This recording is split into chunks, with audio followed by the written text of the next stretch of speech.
এবছরে ড্রাগন বাগানের প্রথম সিজনের ফল এই যে এই সাইজের হয়েছে। এর থেকে একটু মোটা হবে, এখনো সময় আছে, পাকার সময় আছে, একটু মোটা হবে।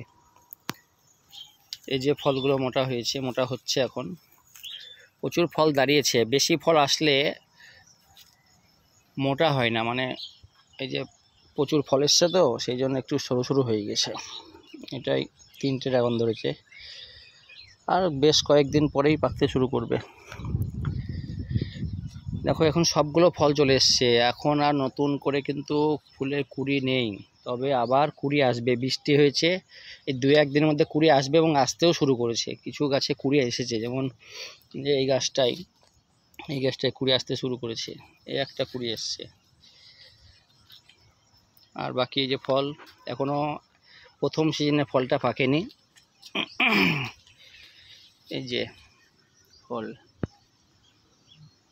এখন সবুজ রয়েছে, আর কিছুদিন যাওয়ার পরে আর একটু মোটা হবে, তারপরে পাকতে শুরু করবে। একটা দুটো পাকতে কেবল শুরু করেছে। যেমন এই যে ফলটা, এই ফলটা উপরের অংশটা লালচে বর্ণ হতে শুরু করেছে, মানে আর কয়েকদিনের মধ্যে পাকবে। এই ফলগুলো মোটামুটি 2 সপ্তাহের মধ্যে পাকতে শুরু করবে।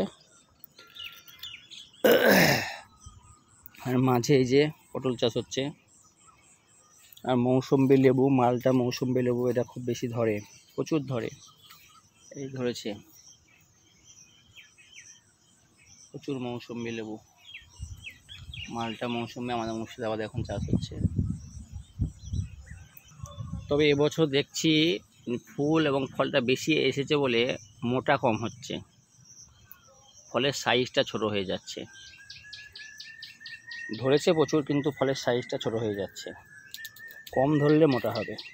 এই যে এটা একটাই ধরেছে, এটা সেই জন্য একটু মোটা হয়েছে। এই ফলগুলো যেহেতু একই দিনে এসেছে, এই ফলগুলো পাকার সময় একই দিনে পাকবে এবং একই সময়ে ফল তোলা হবে। ফল তোলার বিশেষ পদ্ধতি আছে, কাটিং মেশিনের মতো মেশিনে কেটে নিতে।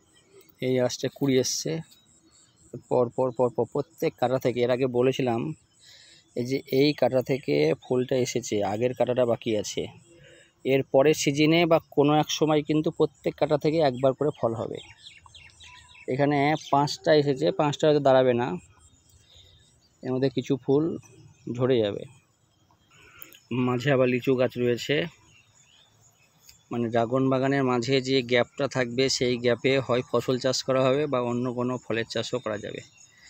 এই যে জমিটা দেখাচ্ছি, মাঝে কিন্তু অনেকটা জায়গায় ফাঁকা রয়েছে, এখানে ড্রাগনও চাষ করা যাবে। তো আগে লিচু বাগান ছিল, সেই জন্য ড্রাগন চাষ করে নিয়ে যে ড্রাগনের চারা উৎপাদন করা হচ্ছে। ড্রাগনের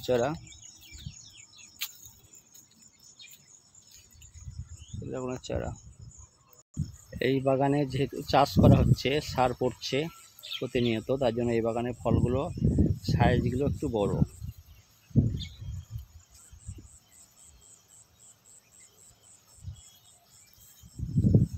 আর ওই বাগানের ফলনটা বেশি হয়েছে, সার দিলে ওই বাগানের ফলগুলো বড় হবে। এই জমিতে কিছু বেগুন পাবো, আর কুমড়ো গাছ শুরু হয়েছে, কুমড়ো গাছ লাগানো হয়েছে। কুমড়ো তো শুরু হয়নি। এরপরে ওই বিলে ওই পাড়ে যাব, ওই পাড়ে যে জমি আছে ওখানে পটল আছে, পটল নিয়ে আসবো।